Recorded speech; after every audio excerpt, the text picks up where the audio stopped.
Binili nga pala ako sa Shopee na extension cable, no? Para sa aming solar light, no? Kasi iaangat ko yung yung solar panel hanggang doon sa lamp post, no, ng terrace. So kailangan ko ng mga at least 3 meters. Ayaw ni Mrs. nung nakahang yung solar panel eh. Okay, ito na yon.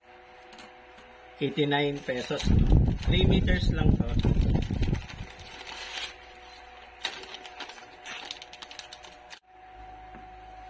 Mukhang hindi ito yung kailangan ko, guys, no?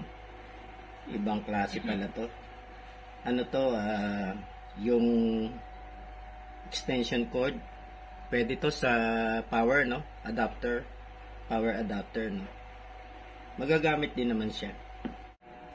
Ayun, tama. Pwede siya sa extension cord ng power adapter, no? Power supply. So, ito. Standard naman tong niya. Plug niya, no? Yung gitna nito, positive. Tapos negative itong gilid. Extension cable. Para sa aming solar light, no? Maigsi kasi. Ito tama na. Kapag order na ako nung una, mali yung na-order ko. Ayan, ganito yung hinahanap ko, no? Ayan. Tapos mas mahaba na rin to, no? Yung isang hinol ko, mga 3 meters lang. Ito 5 meters. So mas okay na tong in-order ko ngayon at saka tama. Tama na yung kanyang connector. Okay, good. Tsaka mukhang sturdy naman, no? Sturdy yung kanyang mic. Yung quality niya.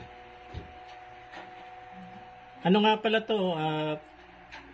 50 plus, no? Yung mga 50, 54, ganyan, 55 pesos. Free shipping din tong isang to. Butin lang naman, no? So, itong solar panel, ito yung male, no? So, itatapat ko sa female. Itatapat ko siya sa female. Dito naman sa extension, female, no? So, itatapat ko. Yan. Okay. Kabilang side dyan, male. Kabilang side ng extension cable, no? So, ito yung female niya. Yung sasaksakan, no? So, dito naman,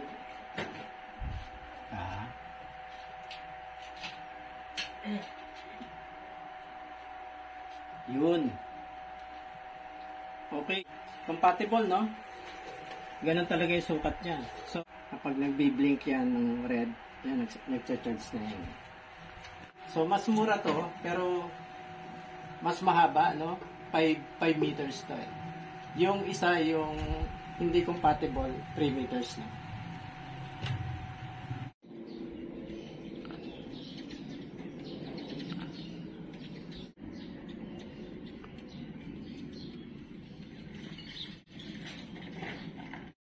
Binili sa Shopee. Ganito yun, no? Kable nung charger ko, no? Defective na yung charger niya. Parang, itong charger cable.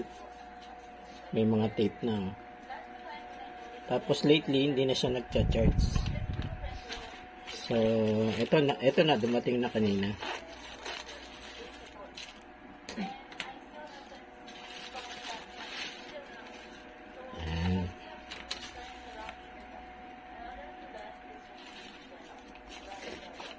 Naka-double drop.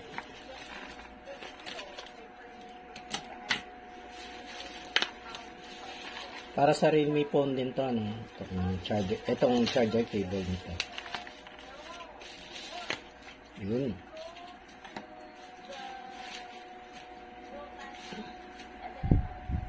Naka-box pa.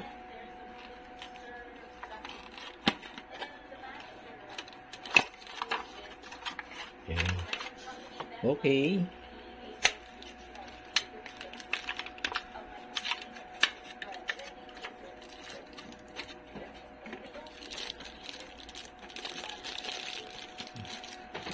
Medyo ano no?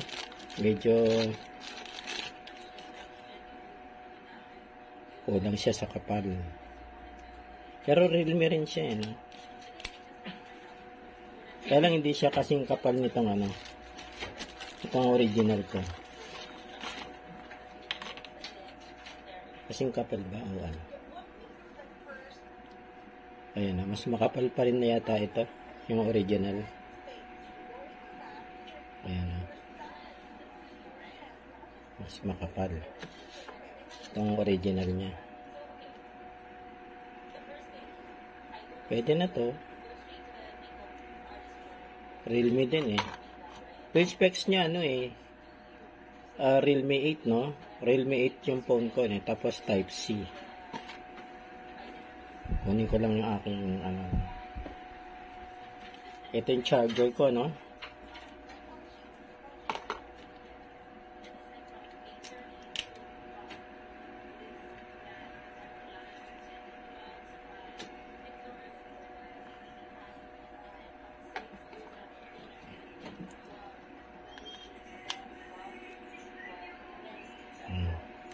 Okay. Ito naman yung papunta ng phone. Shopee haul ulit, no? Kararating lang, mainit pa. Bumili ulit ako ng ano, ng kable, no? Charger cable kasi nabili ko ano eh, manipis. So ang tagal makapag-charge, no? Parang mataas ang resistance ng kable eh. So ito, makapal na. Bumili na ako ng makapal, no?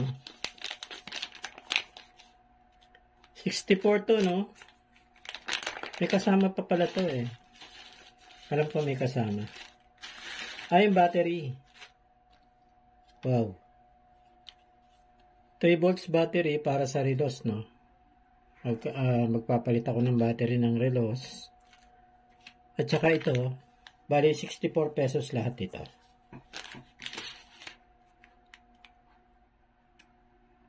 May ano rin pala, no? Meron din palang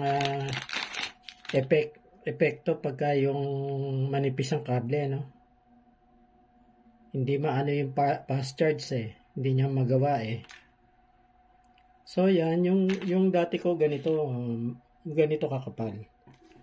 Yung last time, ito yung nabili ko. Yan, compare dito, ang laki na diferensya, no? So, ito, ibibigay ko na lang to doon kila mama. Kasi kulang sila ng isang cable, no? Defective yung isang cable nila eh. So, kanila na to. Hindi naman fast charge yung kanilang charger, no? So, akin yung charger ko medyo malaki-laki, no? Yan, no? Super dark. Kaya, Type C, ay, ito, dito pala. Masusubukan ko na siya, guys. Yan, okay. Tamang-tama. Ito naman yon sa cellphone, ano. Okay. Standard naman yan, ano.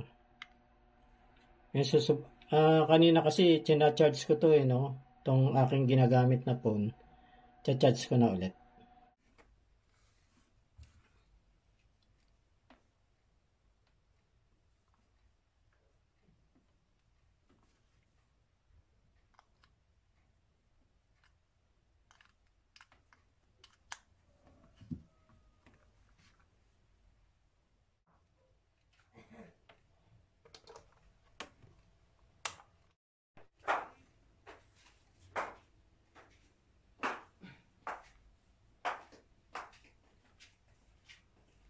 Working, guys.